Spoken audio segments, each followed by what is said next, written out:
자, 안녕하세요. 반갑습니다. 자, 3사나 마지막 모의고사인데요. 문제 하나는 교재에 있는 연습 문제 정도 출제를 했고, 다른 문제 하나는 최근에 있는 대법원 판례 사안들을 체크해가지고 출제 가능성 있는 부분들, 특히 민법이나 소장에서 관련돼가지고 중요한 부분들을 문제화시킨 문제들이에요. 먼저 1번 문제는 교재에 있는 연습 문제 중에 하나죠. 이게 관서법상 법치상권의 성립 요건과 판례인데, 관서법상에 법정지상권의 성립 요건이 있습니다.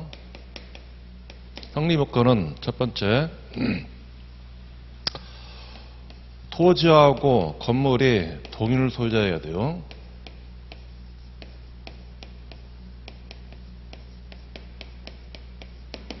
그러다가 그게 경매나 매매나 기타 원인, 경매 기타 원인으로 토지하고 건물이 소유자가 달라지는 경우입니다. 매매 기타 원인이죠. 그리고 세 번째가 건물 철거한다는 특약이 없는 경우요.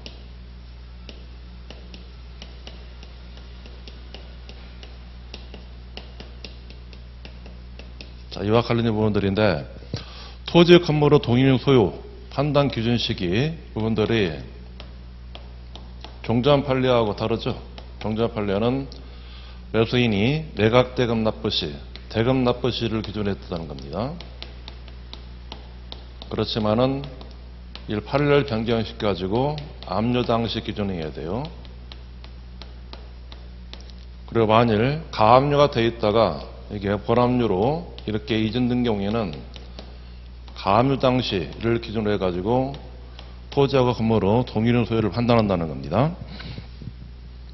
사실관계보면은 토지 부분들 400m 때인데요. 토지가 원래 김병호 소유였는데 주인장이 그거를 2016년도 11월 31일이에요. 자, 토지하고 건물 부분들을 이제 소유자 부분들을 판단시키면 되는데요. 토지 소유권은 원래 김병호로 되어 있었다가 주인장 명의로 등기가 이루어집니다. 그 등기한 시점들이 2016년도 11월 30일이네요.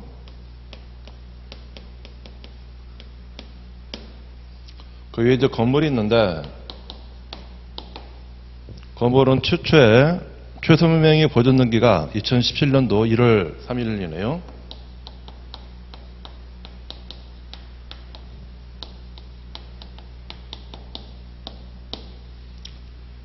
그 이후에 가압류 등기가 되어 있죠. 그 후에 가압류가 되어 있다가 가압류 등기한 시점들은 2017년도 10월 20일이네요.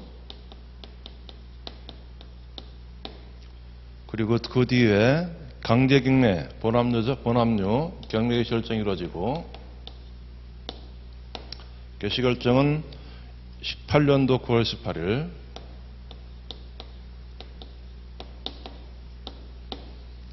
그리고 그 후에 주인장이 소유권을 갖춥니다. 2019년도 12월 12일이네요.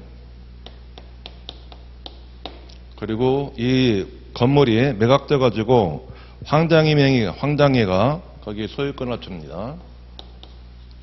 황당회는 건물에 관해서 경매 취득한 사람이에요. 그리고 매각대금 납부한 날짜가 2016년도 6월 10일입니다. 대금 납부 시죠. 자, 그런 경우에 주인장이 황당회를 형달해가지고 토지 인도하고 건물 철거를 구할 수 있느냐는 겁니다. 종전 판례는 매수인이 매각대금 납부 시면은 토지와 건물의 소유자가 같게 돼요. 그러나 바뀐 판례는 압류 당시라고 그랬죠. 자, 압류 당시에 건물 소유자는 최선문이고 토지유사는 김병호가 됩니다. 그러면은 토지 건물이 동일 소유 해당하지 않는다는 겁니다. 그리고 가압낭시 마찬가지죠. 가압낭시 마찬가지예요. 그런 경우에는 황당인은 건물에 관해서 법정 상관을 추적하지 못하는 겁니다. 추적하지 못하면은 토지 인도하고 건물 철거 구하고 인도 완료 시까지 차임상의 부당이득을 구할 수 있게 돼요. 그래야 한 내용들입니다. 총 400평타죠. 400평타짜리고요. 토지 인도 가는 겁니다. 개별 공시가가 평미터당 150만원짜리네요. 곱하기 100분의 50 하는 거, 이게 목적 물건 값이에요. 3억인데, 그리고 이런 경우에 토지 인도성은 소유권에 관한 반환 청구가 되겠죠. 그러면은 2분의 1을 또 합니다. 그러면은 1억 5천, 이게 소가가 됩니다. 자, 소가가 1억 5천이면은 거기다 만마리 45패에서 5만 5천 원 더하면은 인지값은 65만 5천 원이 되고요. 원고 주인장, 피고 황당해 이렇게 되어 있고요. 사건명은 토지 인도성 청구서가 되고, 청구 취지, 청구취지의 경우에는 순서가 건물 철거를 구하고, 그 다음에 토지 인도를 구하고, 그 다음에 차임산당의 부당이득 관한 거, 이게 관행이라고 그랬죠. 피고는 원고에게 별지 목록기재 건물을 철거하고 같은 목록기재 토지를 인도하라고. 그리고 피고는 원고에게 2020년 6월 10일부터 6월 10일 날 이 사람이 건물에 관한 소유권을 추적한다고 할 때입니다. 10일부터 인도 완료까지 월 80만 원의 비율로 계산한 돈을 지불하는 겁니다. 우리 앞에 사실관계에서 토지의 평균당 차임은 2,000원짜리로 되어 있어요. 그리고 사망은 소송비용 부담과고 1항과 2항 모두 가지평할 수가 있습니다. 청구 원년에서는 발생 사실이 원고 토지 소유, 피고 건물 존재죠. 이게 토지 인도 청구한 경우입니다. 토지 인도 건물 철거 경우는 토지가 원고 소유인 사실과 그리고 피고가 건물을 소유하고 있는 사실 두 가지가 요건 사실입니다. 이 사안 논점은 관소법상 모천항권은 형리무권 다툰다고 그랬죠. 이걸 판단하라고 그랬어요. 성립권으로서 토지와 건물로 동일히 판단해 주시죠. 종전에 매각대금 납부시를 취하고 있다가 압류 당시 압류시를 기준하는 판례인데, 압류 후에 소유권을 추적한 자, 압류에 소유권을 추적한 자 주인장인데, 이 사람은 압류 채권자에게 당하지 못하는 겁니다. 그리고 매각대금 납부가 이루어지면은 주인자 명의 등기는 이거는 말소 없다 이루어져요. 따라서 이자를 기준으로 해가지고 매각담수를 기준으로 해가지고 그런 토지와 건물로 동일의 소유를 판단할 필요가 없다는 겁니다. 그리고 또 한 가지는 이처럼 가압류가 되어 있다가 본압류로 이루어지면은 여기 가압류 집행 효력, 가압류 집행의 효력이 본집행에 포섭됩니다.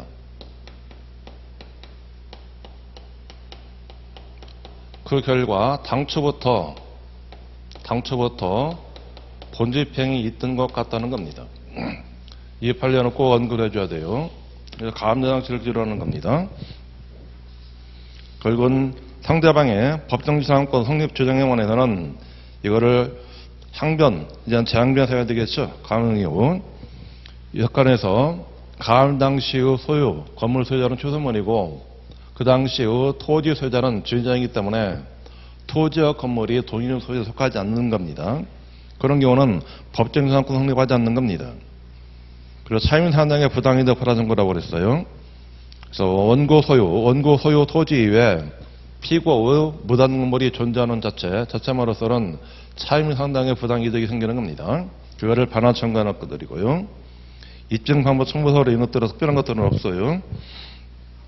자, 이 사건들도 시험에서 출제될 수 있는 사건이기 때문에 토지 인도하고 건물 철거를 관한 사건들이죠.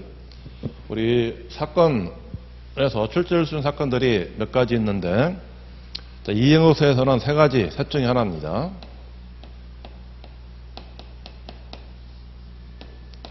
금전 지급 청구 사건들, 아니면은 토지와 또는 건물을 인도하는 사건들입니다.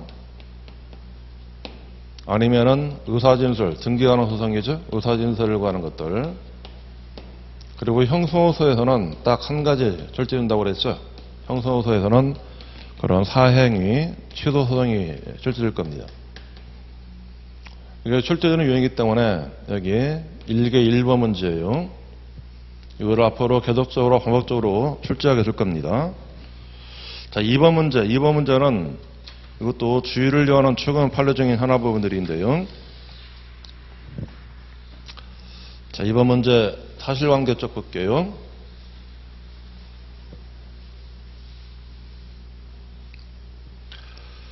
자, 천재왕이 법무사 사무실 찾아와서 상담을 한 내용인데, 천재왕을 위해서 전부 승소할 수 있는 소장을 작성하시오 되어 있습니다. 자, 김민수가 운영하고 있는 건물인데, 운영하고 있는 식당을 그대로 인수해서 운영하기 위하여 천재왕, 육군호, 최소홍 3인이 그런 임대차 계약을 체결합니다. 이게 공동임차인이에요.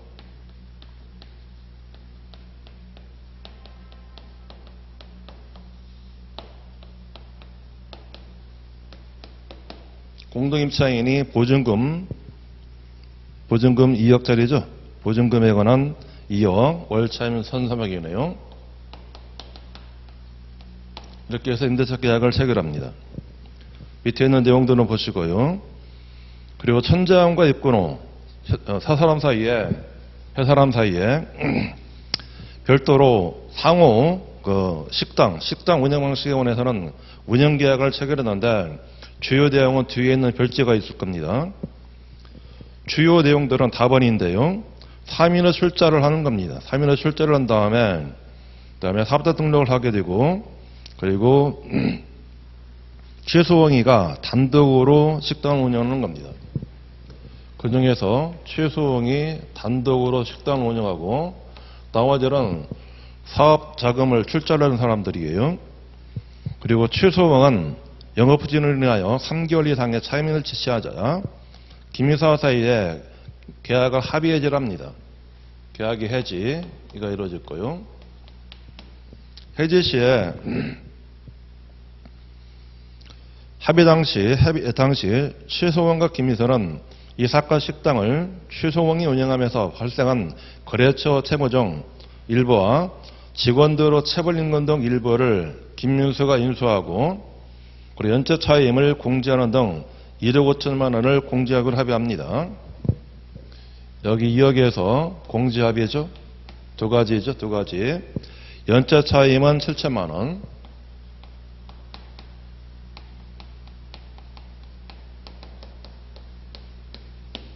그리고 체불임금과 그다음에 각종 거래처 채무죠. 8천만 원.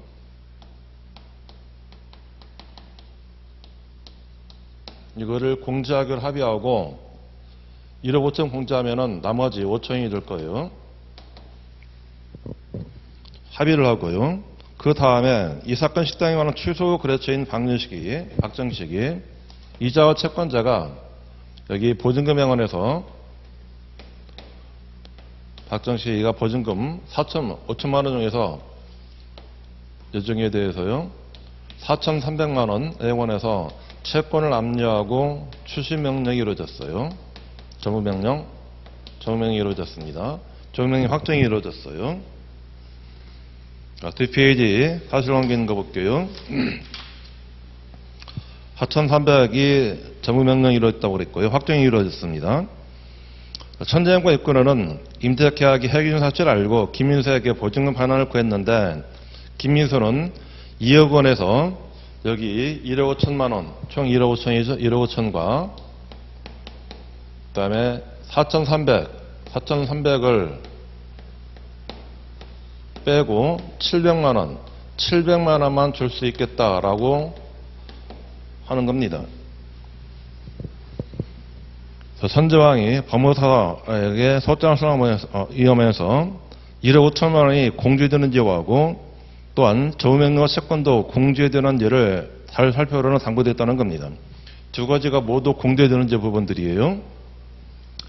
그래서 연체 차임은 공제할 수가 있습니다. 그렇지만은 이 기타 채권들은 이거는 임대차와 관련된 채권이 아니죠.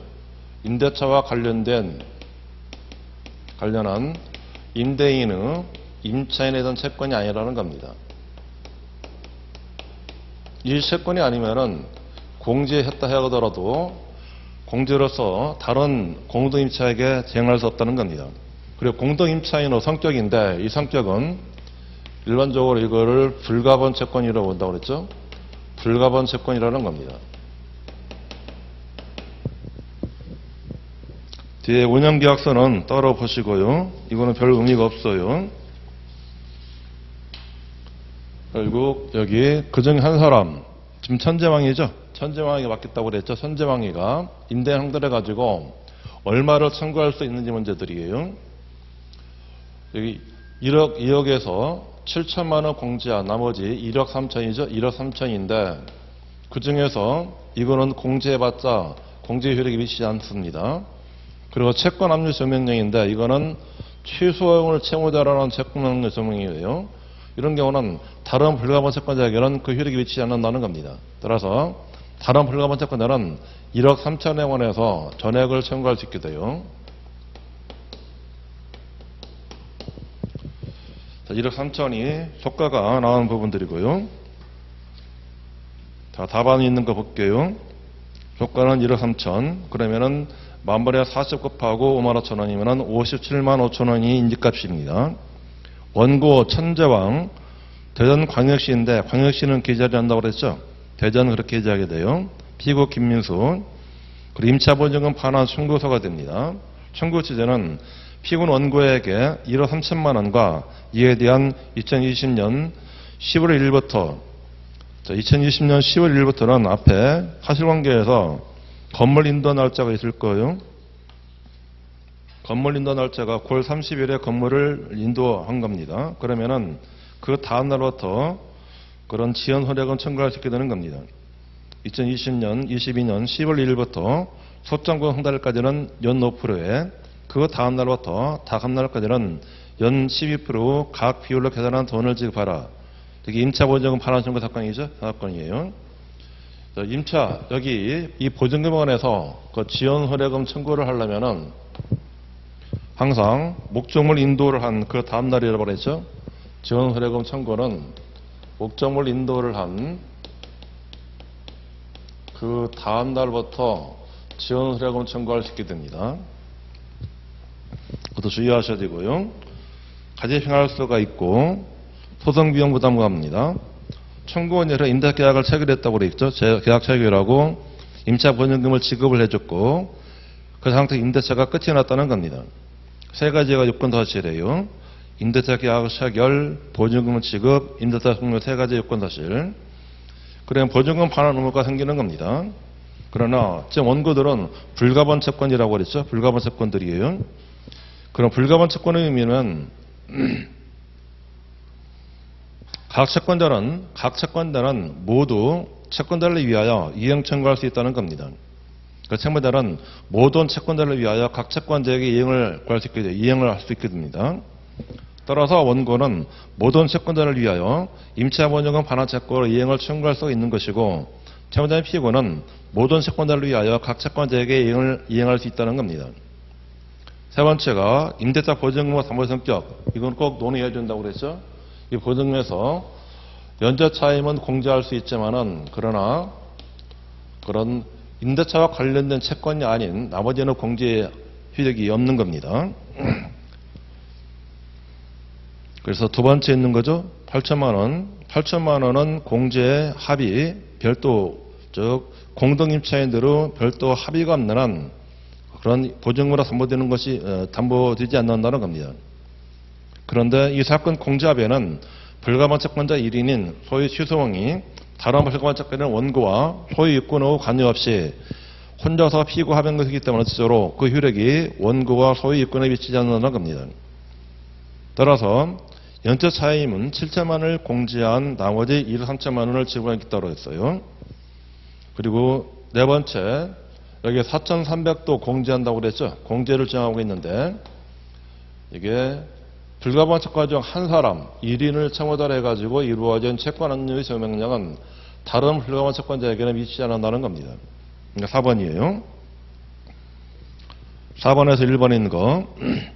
수인호 채권자에게 금전 채권이 불가반적으로 기소된 경우에는 불가반 채권자 중 1인을 집행채무자에 하는 압류 조명이 이루어지면은 불가반 채권자의 채권은 점거 채권자에게 이전되지만은 그러나 그 압류 조명령은 집행채무자가 아닌 다른 불가반 채권은 효력이 없다는 겁니다.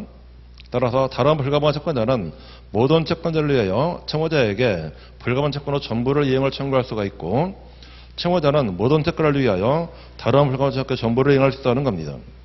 이는 정우명리도 마찬가지라고 그랬어요. 따라서 정우명리 있다 하더가지고 그 보증만 사건은 박정식 이게 4천만 원이 이게 이전되는 겁니다. 그 결과 이 사람도 불가반 채권자의 지위를 취득하는 겁니다.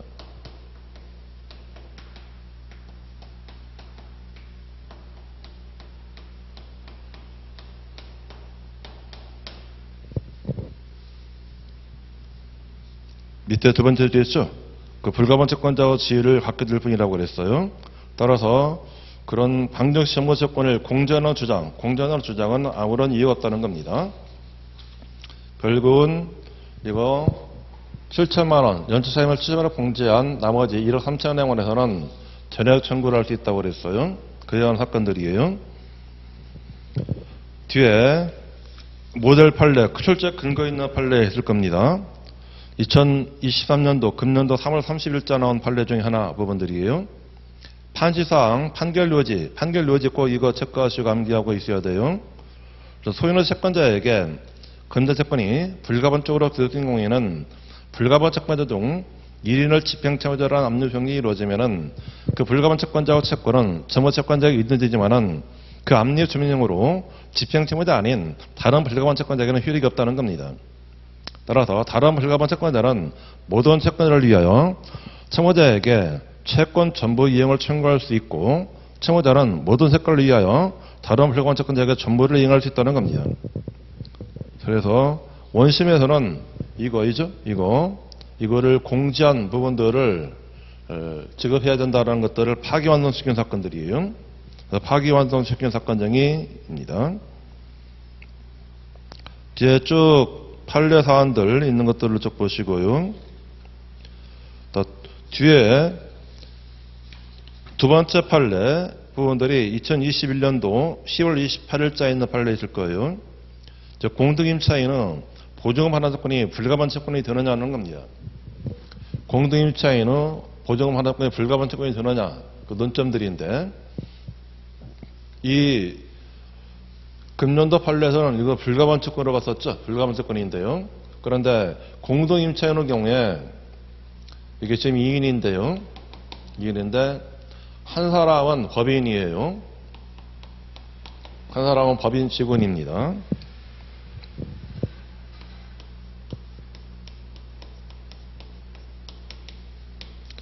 법인이 자기 사원에 복리 증진을 해가지고 보증금, 임대차 보증금을 일부를 좀 대여를 해줍니다. 그 법인 지분을 해가지고, 지분별 해가지고, 지분 그냥 편의적으로 2분의 1이라고 할게요. 지분 2분의 1, 이렇게 2분의 1 해가지고 약정을 했다는 겁니다. 약정해가지고 공동임차인으로 지위를 갖게 됐어요. 이렇게 해서 임대차 계약을 임대인도 이 사람들이 2분의 1 갖고 있다는 걸 알고 있는 사람들입니다. 그런 경우에는, 이런 경우는 이거를 가원 채권으로 보는 겁니다.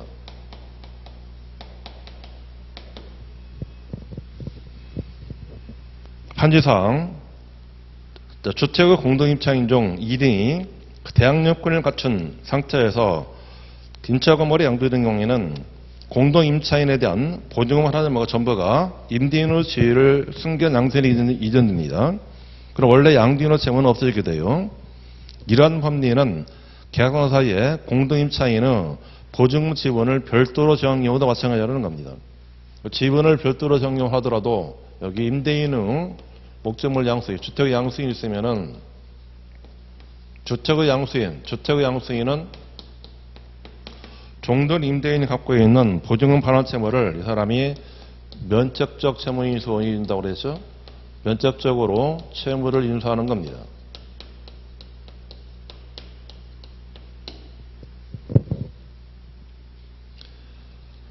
판결료지 있는 거, 주택의 공동임차 중 2등이라도 대항력권을 갖추게 되면은 그 대항력은 임대차 전체에 미치기 때문에 임차건물이 양도되는 경우에 특별한 적이 없는 한 공동임대 임차인에 대한 보증금 하나 첨부가 임대인의 지위를 승계하는 권력이 있는 데고 양도인의 채무는 소멸하게 돼요.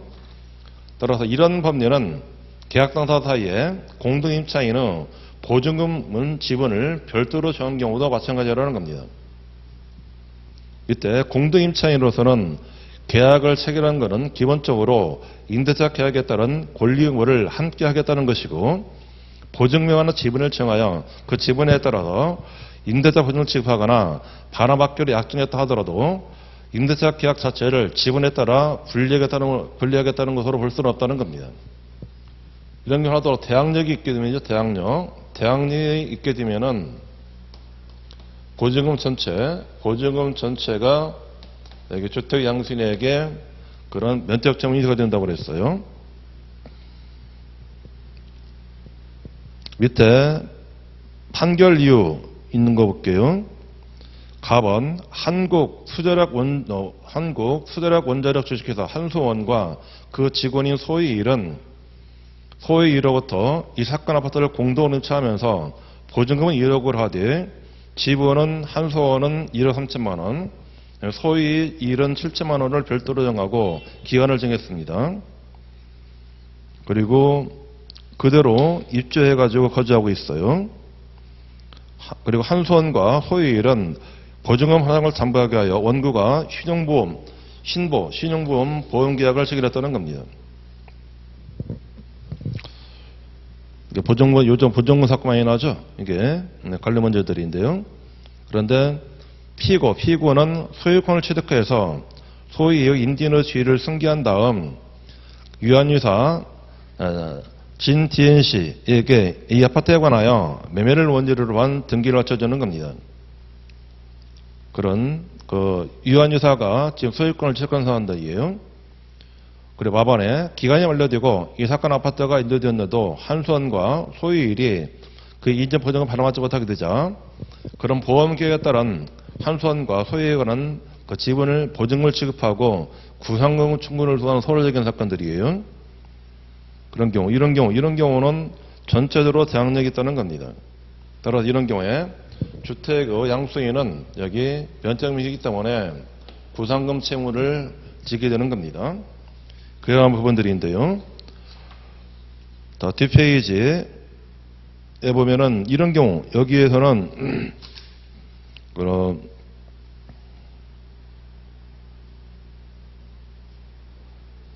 거기 답안이 있는 거예요. 답안. 거기 2번에 공동임차인 1인의 대항력권을 갖춘 경우에 효력이 있는 범위에 관해서 답안이 있는 거.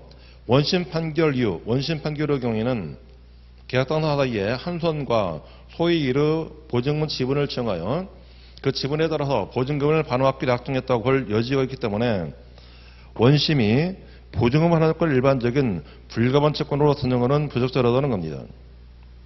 이런 경우는 불가반 채권이 아니라는 겁니다. 이렇게 지분을 정한 경우죠. 불가반 채권이 아닌데 그러나 이와 별개로 그 대항력을 취득한 대항력이 임대 전체에 미친다고 판단한 결론은 정당하다는 겁니다. 원심에서는 이거를 불가반 채권으로 했지만 대법원에서는 이런 지분 약정한 경우 이런 경우는 불가반 채권으로 보지 않게 되는 거예요. 그러다가 근년 판례가 공동임차인의 보증금 반환 채권 성격을 불가반 채권이라고 명백히 판시한 부분들입니다. 판례 두 가지는 최근 나온 판례 중에서 관심을 갖고 있는 주의를 위한 판례들이에요. 첫 번째 판례, 근년 판례, 3월달 판례죠. 3월달 판례. 이것도 판례 평석에 꽤 나오기 시작한 부분들이에요. 집행과 관련돼 가지고 임대차 문제들 두 가지 부분들이 서로 연결돼 가지고 나올 수 있는 문제 중에 하나입니다. 이 연습 문제, 오늘 문제 2번 문제, 이거는 꼭 여러분들이 민법에서도 출제 가능성이 있는 문제라 생각하시고 판례 사안들을 명확히 이해한 다음에 소장학성 문제로서 또는 민법 문제로서는 출제될 수 있다라고 판단하시고 이거를 대비하셔야 돼요. 임대차와 관련 문제이기 때문에 우리 민법에서 아직 임대차 문제가 본격적으로 출제가 된 지가 오래돼 있어요. 5년이 넘었을 겁니다. 그럼 5년, 출제된 지가 5년 넘으면은 언제든지 출제 있는 사안들이에요. 그래서 금년에는 여기 임대차 부분들, 이 부분들이 민법이나 소장정에는 가장 1순위로 꼽을 수 있도록 연설을 하셔야 돼요. 자, 오늘 문제 두 가지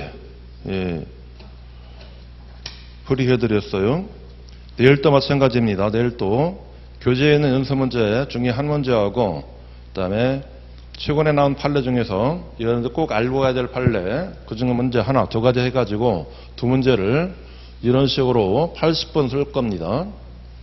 이런 쓸 때 연습 문제 1번은 교재에 있는 문제이면은 이거는 간략하게 쓰시면 되고요. 좀 40분씩 시간 40분 해가지고 쓰는 연습, 작성하는 연습을 꼭 하셔야 돼요. 초안은 10분 작성하고 나머지 30분을 답안 작성하는 데 할애하는 겁니다. 그래서 요 2번 문제도 뒤에 첨부 자료 있었죠? 각종의 운영계약서 이런 것들을 해가지고 여러분들의 시선을 어지럽히는 그런 첨부 서류가 주어질 겁니다. 그런 것들 익숙하셔야 돼요. 그래서 내일도 마찬가지로 이런 식으로 해서 두 문제 여러분들이 쓰고 답안 작성하고 문제 풀고 하는 식으로 마무리할 겁니다. 자, 오늘 이걸로 마쳐 들어가죠. 여러분 수고하셨어요.